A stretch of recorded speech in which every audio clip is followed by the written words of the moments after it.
India continues to lead the world in developing an end-to-end electronics manufacturing supply chain. In recent years, the focus has shifted from production for a domestic audience to an aggressive export economy. In May 2026, the electronics sector recorded a growth rate of 5.1%, making electronics goods the third largest export from India. Servicing this manufacturing boom is NMtronics, the largest single supplier of electronics and advanced packaging manufacturing equipment in the country. Today, I will be talking with Soni Saran Singh, Managing Director of NMtronics. Welcome to Galbraith in Conversation.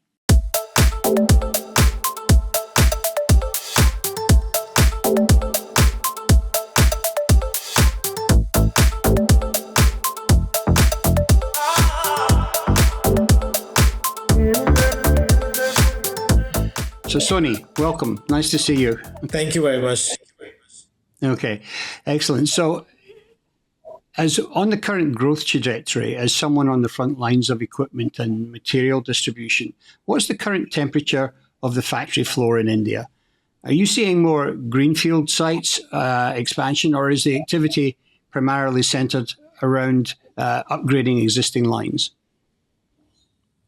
Trevor, I would say the environment is very good, is a very conducive to the business. And I won't say the temperature is very hot, because when it's hot, I don't mean that many people will love the hot temperature. So I would say yes, it's a very nice, it's I would say it's a very pleasant. It's a like I'm seeing a lot of mushroom growth happening in terms of PCB assembly line business. In SMT business, a lot of local EMS companies are popping up all across the country. There is a growth opportunities in every different segments, whether it is automotive, whether it is industrial, whether it is LED, whether it is a general electronics, everywhere. And it's not only the some of the startups, but also for the local companies which are already listed. Some are going to be listed, and also some of the government sectors, multinational company as well. The only thing what I'm seeing a little slowdown is on the mobile phone production because of the memory price. As all of us have witnessed, because the memory prices have gone up sky the roof. So there is a different forecast setting for all the mobile phone manufacturers. So as India is also hit by that. Okay. And I mean, you mentioned there automotive manufacturing, but I mean, manufacturing is pretty much being cornered at the moment by the Chinese coming in with their EVs and hybrid vehicles. Do you see that as being something that's going to be an addition to India, or is that going to be a threat to your indigenous manufacturers? Government of India has restricted the Chinese players, the Chinese automotive players, for the Indian market. So the Indian market is predominantly preserved for the Indian EV players and some of the Japanese or European companies as well. So the Chinese are definitely, they are one of the leading companies when it comes to the development of the EV, for the EV and new energy. I can say that the automotive, because the government is very protective now for the growth of the domestic companies. So we have an opportunities only for the Indian homegrown companies. Okay. And then back onto your topic about the smartphone business. While smartphone assembly has been a massive success story for India, domestic value addition is still relatively low. It's kind of under 20%. From your perspective, what's the biggest barrier preventing manufacturers from moving deeper into the value chain there? Trevor, I would say that the government has introduced last year called ECMS, which is Electronic Component and Manufacturing Scheme. This is predominantly to establish the ecosystem. When it comes to mobile phone, what you said, that 20% domestic value addition, the thing of the past year, probably about 1.5 to 2 years old data. Right now, we are at 35% plus. And I can see the display module assembly is already, customers are already doing it. The mobile cameras, customers started already doing this. So, but yeah, we don't have a display fabs. And this is what some of the companies have already put in their application. The once any of the display fab requires billions of dollars, and it is a continuous investment in the R&D. So some of the big industry houses have already shown the expression of interest to be part of the ecosystem. I attended a Display Week conference in Los Angeles a few weeks back, and as a part of the Indian delegation, I can say that yes, I would say another 1 year or 2 years, we can have one of the display fab setting up the foundation, and it'll take another 2 3 years to scale for the prototyping. And once one display fab comes, then it will, I would say, non-stop growth. Right, right. Okay. So let's take a look now at the PCB fabrication market. We know that India is highly dependent on imported PCBs, 85 to 90%. How has the introduction of anti-dumping duties and specs scheme impacted the demand for domestic PCB manufacturing equipment? Are local players finally gearing up to compete with imports? What's your plans for this sector? Trevor, I'm an equipment guy, so I supply the equipment ecosystem. I do sales, service, and distribution of the capital goods. I've been doing for PCB assembly. Now I want to do it for the PCB manufacturing. And at this stage, I'm learning the process because it requires a pretty deep knowledge. Unfortunately, the Indian market, there are not so big players except for the big companies like SN Circuits and which is now part of Amber Group, and also ETNS. There are, of course, few other players. I would say there's an excitement all over because government has, even I would say another company called Sarma SDS, they have already announced to set up a huge factory down south to set up copper clad laminates and also the PCB manufacturing. Um, India is I would say we are able to do 20% demand within India for the domestic manufactured PCBs. It will be huge in another 1 or 2 years. So huge right now is a very imbalanced situation. Even after anti-dumping duty, our customers have no choice but to import it from China. Right, right. Okay. I mean, one of the good things that I've heard recently is that the you've introduced some of the copper rolling mills have been opening up in India to support the PCB industry, and there has been possibly. Is there a couple? I heard there might be a couple of Chinese companies, PCB manufacturers, wanting to move into to manufacture in India. Have you heard anything about that? No, Chinese companies can only probably do the technology transfer agreement. The Chinese capital cannot come in so easily. It requires a very special approval as per the press notification fee.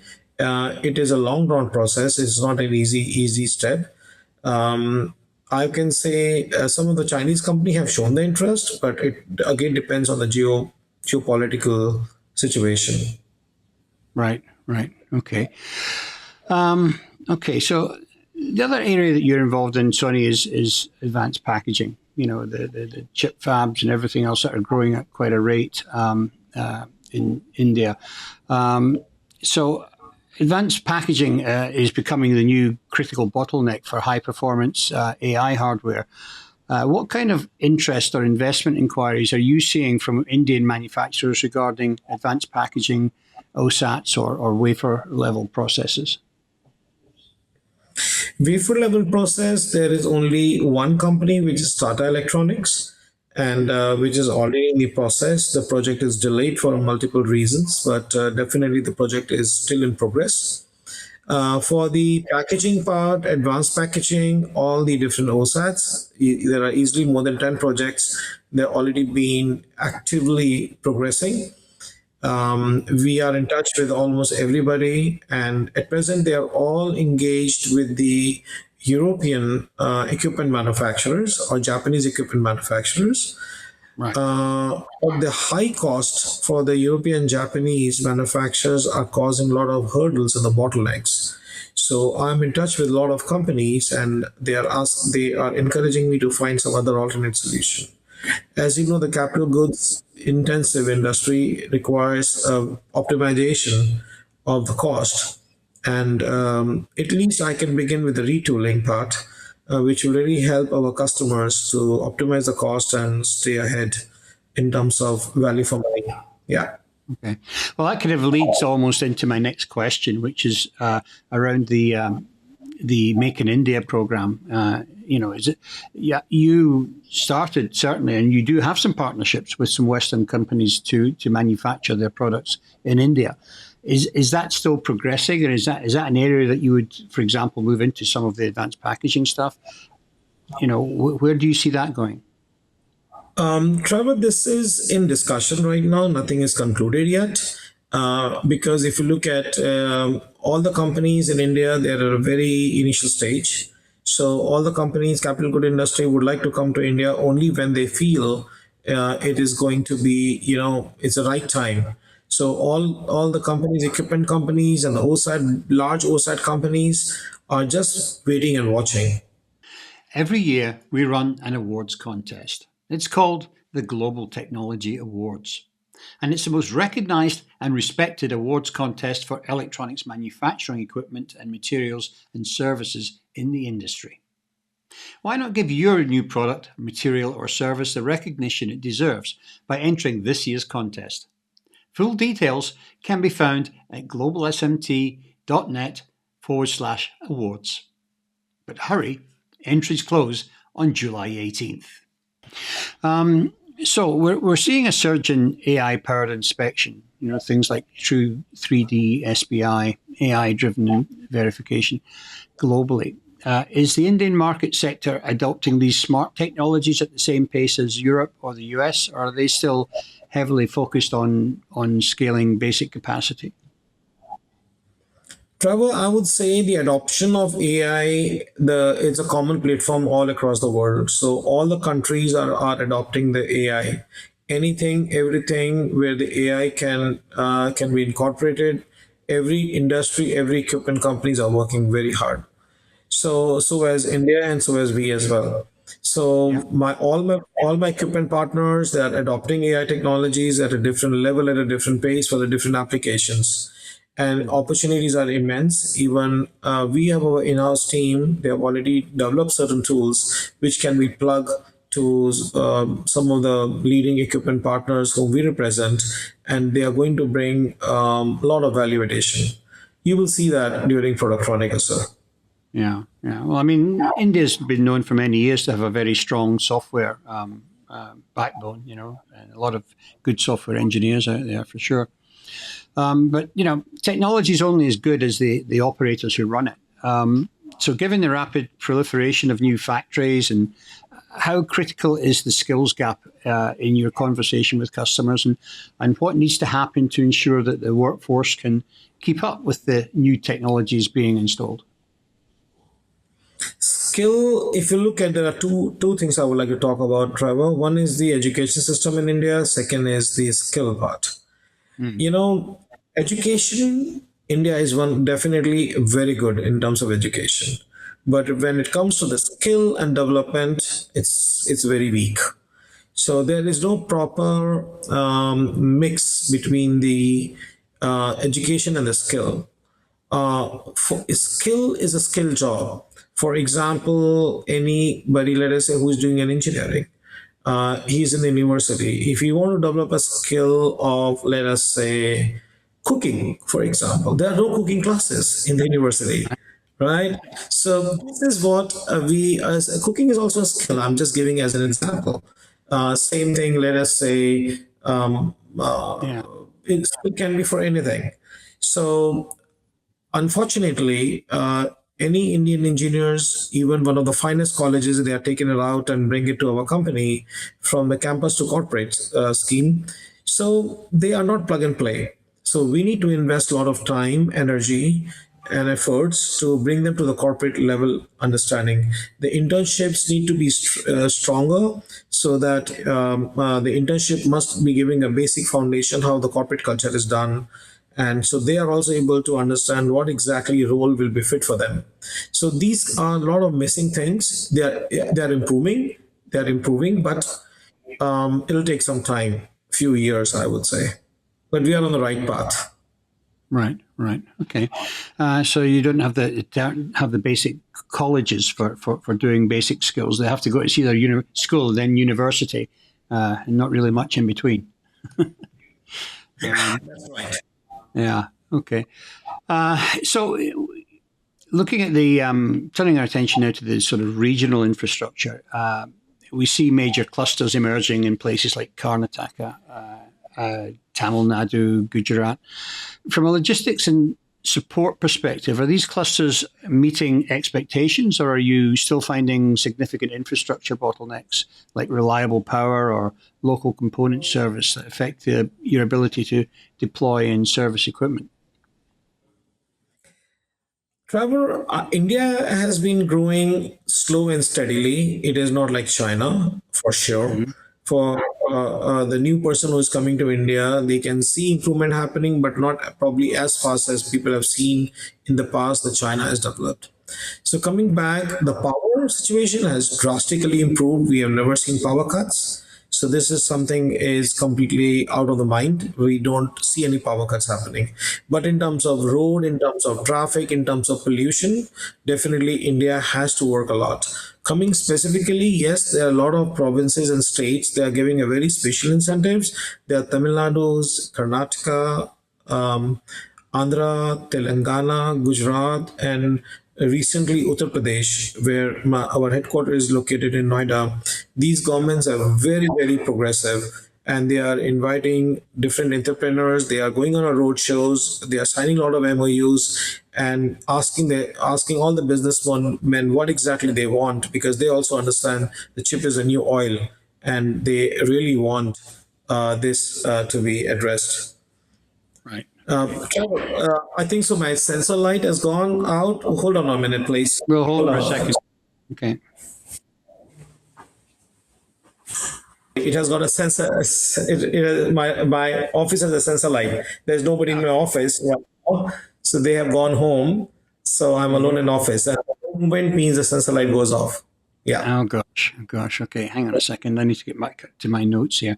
Um, okay, where are we? I need to get this down to smaller size down here. There we go. Where was I up to? Let's see. Okay, so looking now at say global competitiveness, as the industry shifts from China plus one to a more India anchored strategy, how are the global OEMs viewing India manufacturing? Are you finding that India now is their primary choice for high reliability, high complexity products, rather than just a cost sensitive assembly destination? I would say India is a market destination. It is not, I would say, people are coming because of cheap labor, because labor anyway is getting more regulated. And people are coming, even the multinational companies are coming to India because it's an opportunity, market opportunity. I would say for our electronic business ecosystem, we will look at the multinational companies, whether it is a Jebel, whether it is a Foxconn, whether it is a Sanmina, they have a very success story. Yeah, the Jebel sites have really grown a lot.